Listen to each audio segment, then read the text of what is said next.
saya Reza Maulana dengan NIM 106198089 dari Prodi S1 Kedokteran Gigi. Di sini saya akan menjelaskan mengenai tentang ilmu tentang otot, rangka, dan juga patologi jaringan. Otot yaitu termasuk dalam bagian dari sistem muskulo, di mana ya sistem muskulo ini terdiri dari sendi, tendon, ligamen, bursae, dan juga fascia.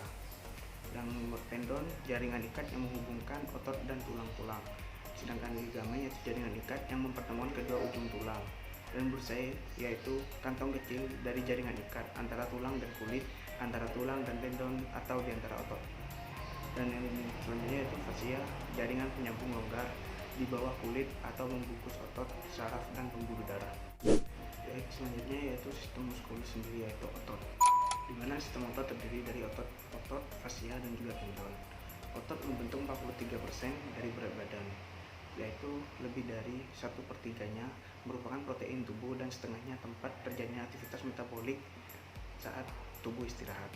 Dan proses vital di dalam tubuh seperti kontraksi jantung, kontraksi pembuluh darah, bernafas, dan juga peristaltik usus terjadi karena adanya aktivitas otot.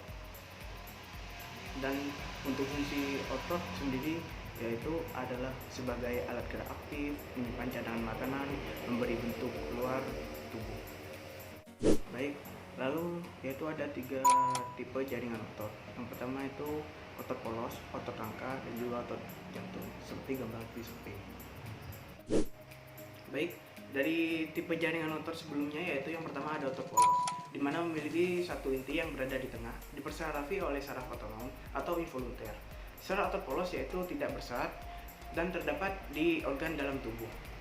Sumber Ca2+ ada di chest yaitu atau cerebrospinal. Sumber energi terutama dari otot polos ini dari metabolisme aerobik, dan kerjanya yaitu awal berkontraksi lambat, kadang mengalami tetani atau kejang, dan tahan terhadap kelelahan. Dan yang kedua yaitu otot rangka, di mana memiliki banyak inti dan dipersarafi oleh saraf motorik atau somatik yaitu volunteer.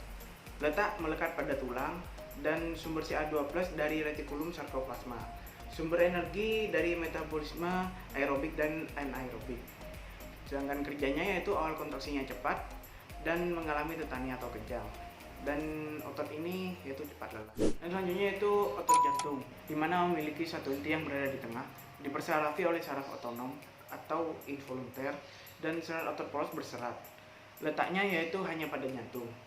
Sumber Ca2+ dari chest atau cerebrospinal dan retikulum sarkoplasma. Dan sumber energi dari metabolisme aerobik, dan untuk kerjanya otot jantung yaitu awalnya kontraksi lambat, tidak mengalami tetani atau kejang, dan tidak mudah lelah. Ya, selanjutnya kita masuk ke mekanisme gerakan otot, di mana otot yang dapat menggerakkan rangka adalah otot yang melekat pada rangka. Dan garis-garis gelap dan terang pada otot rangka adalah myofibril, yang merupakan sumber kekuatan otot dalam melakukan gerakan kontraksi, karena massa utamanya adalah serab. Ya, di mana setiap myofibril tersusun dari satu satuan kontraktil yang disebut sarkomer. Garis gelap tersebut zona Z, sedangkan garis terang tersebut zona H.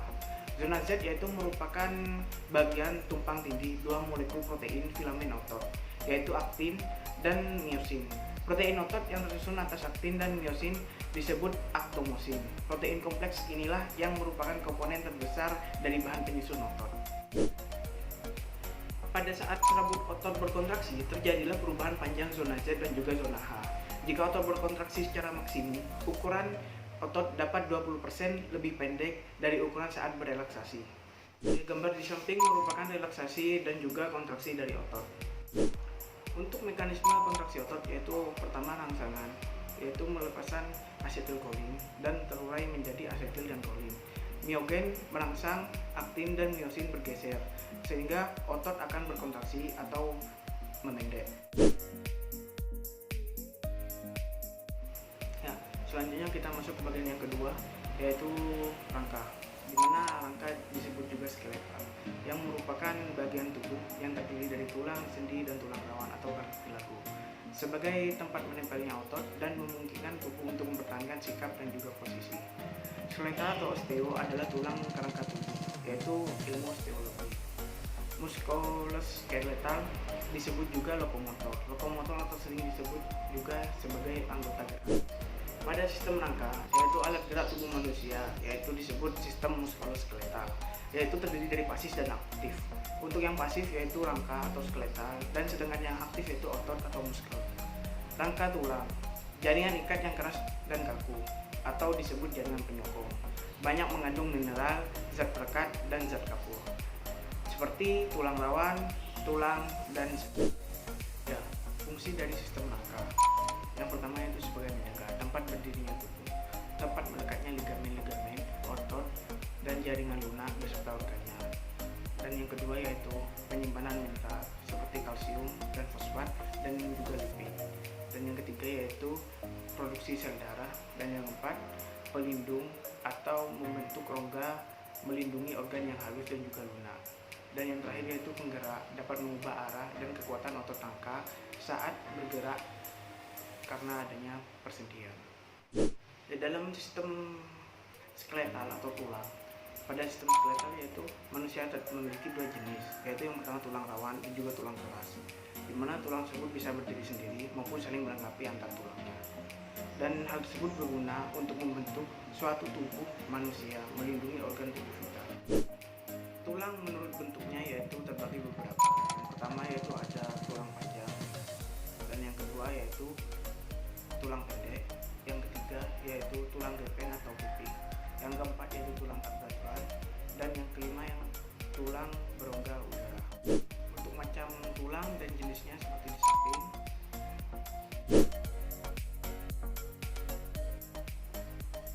Yang terakhir yaitu bagian ketiga yaitu patologi jaringan, di mana patologi adalah ilmu yang mempelajari tentang penyakit patologi, meliputi kejadian penyakit secara alami serta perubahan morfologi dan fungsional dalam jaringan tubuh selama sakit. Di mana patologi bagi klinis yaitu mendiagnosis dan penanganan terhadap suatu penyakit. Untuk memperoleh diagnosis penyakit melalui patologi, maka perlu dipelajari seperti perkembangan, struktur, dan juga fungsi normal dari jaringan tubuh. Untuk ilmu yang dipelajari dalam patologi ini yaitu ada embriologi, anatomi, histologi, genetika, farmakologi, biokimia, dan juga fisiologi. Untuk ruang lingkup patologi sendiri terbagi menjadi dua, yaitu yang pertama patologi klinis, di mana patologi klinis ini lebih menekankan pada analisis penyakit dan mempelajari lebih mendalam tentang sebab dan mekanisme penyakit serta pengaruh penyakit terhadap organ dan sistem tubuh pada manusia. Dan yang kedua yaitu patologi eksperimental, di mana patologi eksperimental ini merupakan kegiatan pengamatan berbagai perlakuan pada suatu sistem tubuh di laboratorium. Lazimnya itu menggunakan model seperti binatang, percobaan, atau kultur sel. Patologi di sini terbagi menjadi beberapa bagian, yaitu ada patologi anatomi, ada patologi klinik, patologi forensik, dan patologi molekuler. Yang pertama yaitu anatomi, merupakan patologi yang mempelajari atau mendiagnosa penyakit berdasarkan hasil pemeriksaan sel, organ, atau jaringan tubuh. Di mana dalam patologi anatomi ini ada beberapa jenis pemeriksaan seperti histopatologi dan juga sitopatologi. Yang kedua yaitu patologi klinik, yaitu ilmu patologi yang mempelajari dan mendiagnosa penyakit berdasarkan hasil pemeriksaan biokimia tubuh sehingga bahan pemeriksaannya berupa urin, darah, dan cairan tubuh lainnya. Dan yang ketiga yaitu patologi forensik, di mana patologi forensik ini merupakan yang mempelajari dan menemukan sebab kematian pada kondisi tertentu. Dan yang terakhir yaitu patologi molekuler, di mana patologi molekuler ini merupakan pengembangan ilmu patologi yang mempelajari dan mendiagnosa penyakit berdasarkan hasil pemeriksaan struktur kimiawi molekul. Seperti contohnya dalam mendiagnosa penyakit sickle cell, yaitu penyakit di mana kondisi molekul hemoglobin dalam keadaan abnormal. Baik, sekian dari saya. Terima kasih telah menonton. Kurang lebihnya mohon maaf. Wassalamualaikum warahmatullahi wabarakatuh.